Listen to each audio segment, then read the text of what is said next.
Gaya hidup yang keren, yang tren di kalangan kaum pelajar pada zaman sekarang, baik itu pelajar yang berada di kota maupun yang berada di desa. Yang pertama kita lihat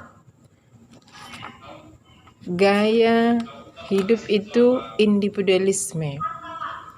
Individualisme ini di sini tekanannya adalah kepentingan pribadi.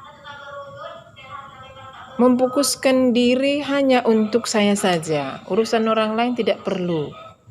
Nah, contoh konkretnya kamu sebagai pelajar.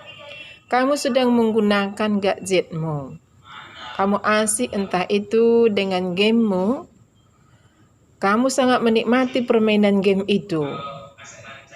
Nah, lalu tiba-tiba orang tuamu memanggil kamu untuk membantu misalnya menyuci piring, atau kamu diajak untuk mengangkat barang.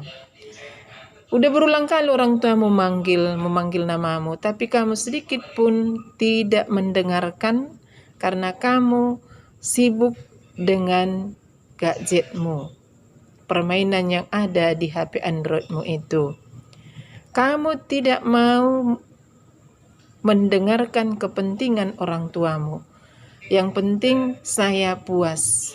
Saya menikmati apa yang ingin saya nikmati. Peduli amat dengan ajakan orang tua. Ini salah satu contoh konkret bagaimana individualisme itu sangat terasa sekarang ini. Ya. Nah, contohnya juga kamu sebagai pelajar, ya. Gurumu sudah menjelaskan,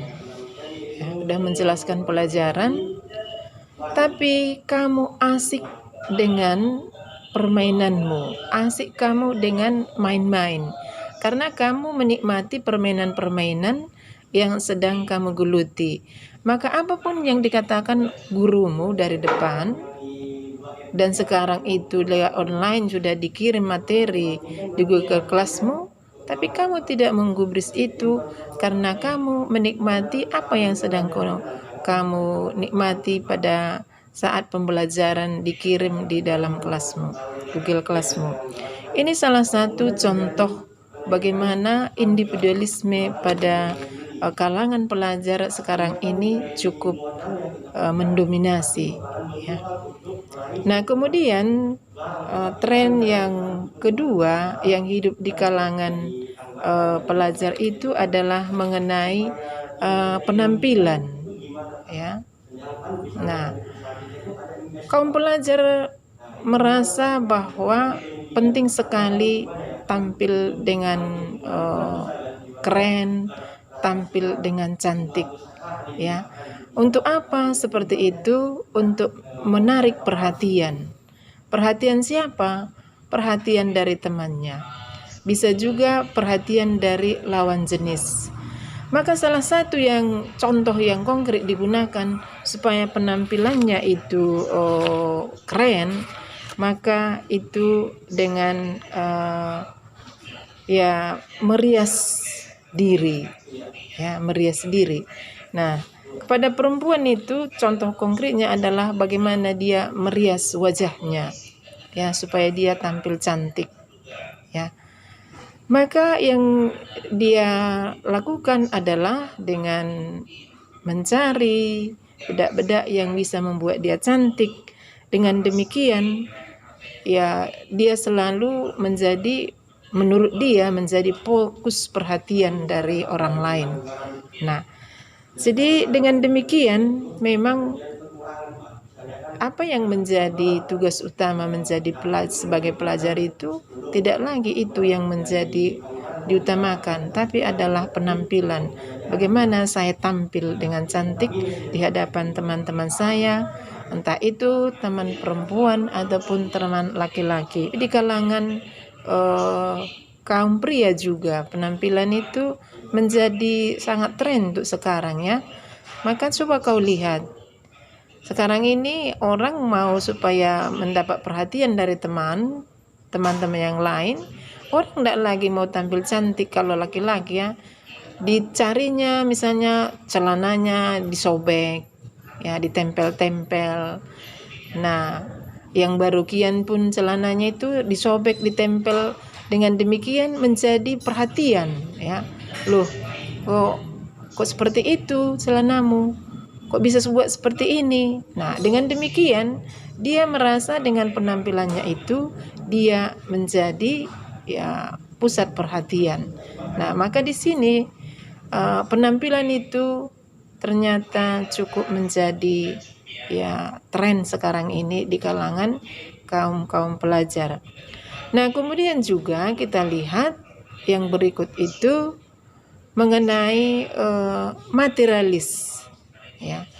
Materialis berarti di sini yang menjadi pusat perhatian adalah materi. Materi ini bisa berupa uang, bisa juga mobil, bisa juga rumah dan kekayaan-kekayaan yang lain.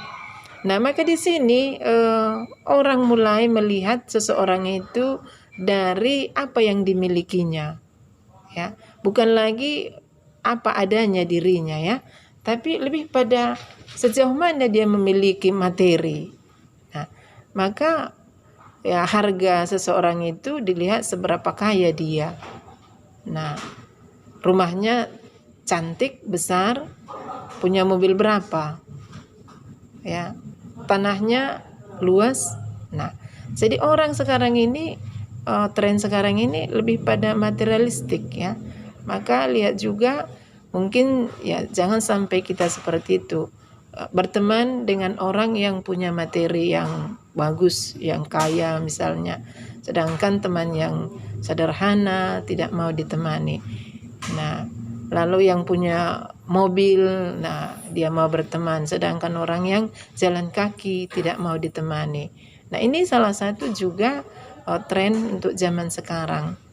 Nah, lalu juga yang berikut kita lihat tren yang sekarang itu adalah hedonis, ya, kenikmatan, ya, bersenang-senang, ya. Yang penting aku happy, yang penting aku enjoy, ya.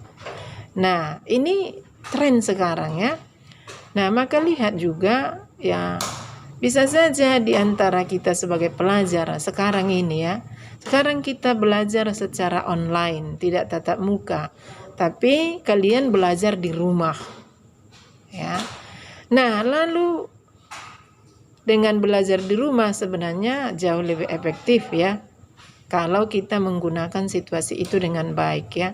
Tidak perlu buru-buru pergi ke sekolah, masuk angin di jalanan, tapi kita belajar di rumah. Tapi sekarang yang menjadi pertanyaan, ya, sejauh mana memang pembelajaran online tinggal di rumah itu dilakukan dengan baik?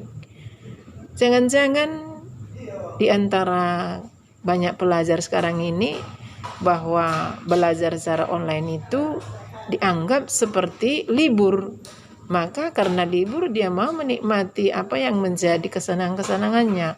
Misalnya pergi camping, pergi jalan-jalan. Nah, dengan demikian ya tugasnya sebagai pelajar sudah terlupakan, ya. Karena bagi dia yang penting adalah enjoy, happy bersama teman, ya. Kalau pelajaran belakangan. Nah, itu beberapa contoh yang tren, ya, gaya hidup yang tren pada kalangan pelajar pada saat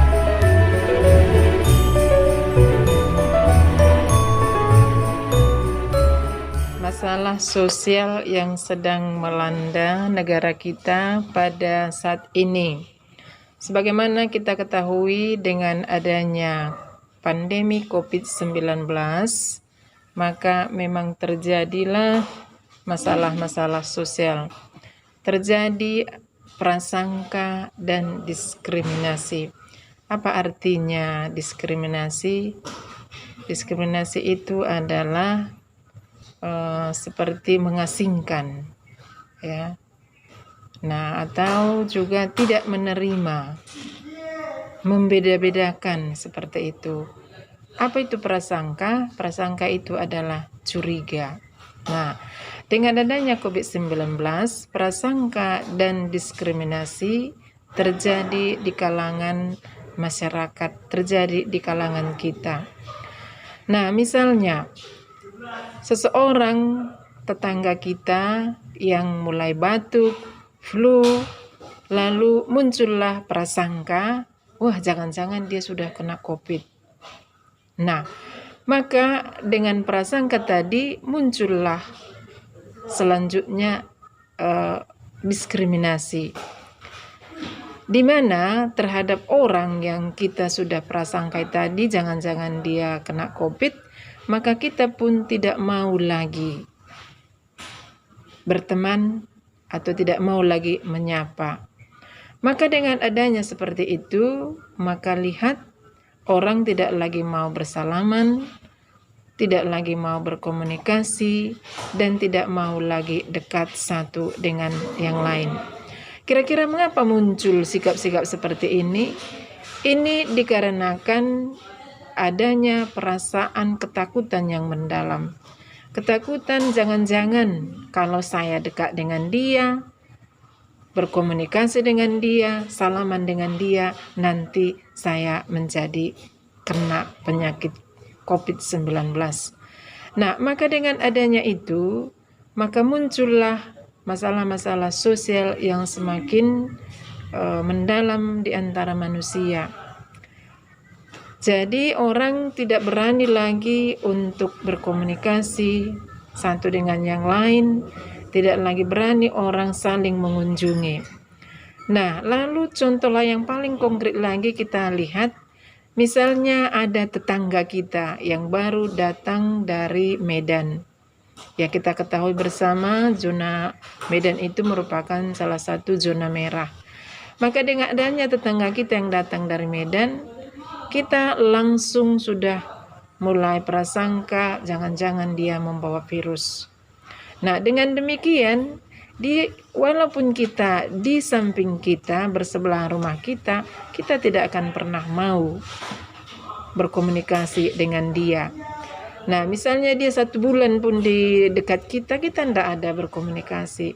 Sampai dia pulang pun kita tidak ada komunikasi, karena tadi kita sudah mulai ada prasangka dan mulai ada diskriminasi. Nah, lalu juga bukan hanya itu lagi, contoh konkret lagi. Kalau ada orang yang sudah dikatakan dia meninggal karena COVID-19, maka lihatlah, begitu dia meninggal, pihak rumah sakit sudah langsung mengemas peti jenazah dan pemakamannya pun sudah didiskriminasikan, tidak boleh di pemakaman umum. Jenazah tersebut harus dibuat pemakaman yang terpisah, tersendiri, jauh dari tempat umum yang biasanya. Nah, jadi di sini kelihatan sekali sekarang dengan COVID-19, masalah-masalah sosial yang sedang kita alami. Nah, lalu juga bisa contoh konkret yang berikut. Kalau ada misalnya keluarga, entah itu tetangga kita, keluarga tetangga kita yang meninggal. Pada situasi sekarang ini, keluarga dekat pun tidak berani untuk berkunjung atau tidak berani untuk memberikan penghiburan kepada keluarga yang sedang berduka karena ketakutan terhadap COVID-19. Jadi inilah sekarang masalah sosial yang sedang kita hadapi dalam situasi pandemi COVID-19 ini. Nah, kira-kira dengan penjelasan ini, Suster harap anak-anak kami mengerti dengan apa yang kita singgung dalam pembelajaran kita pada hari ini. Sekian dan terima kasih.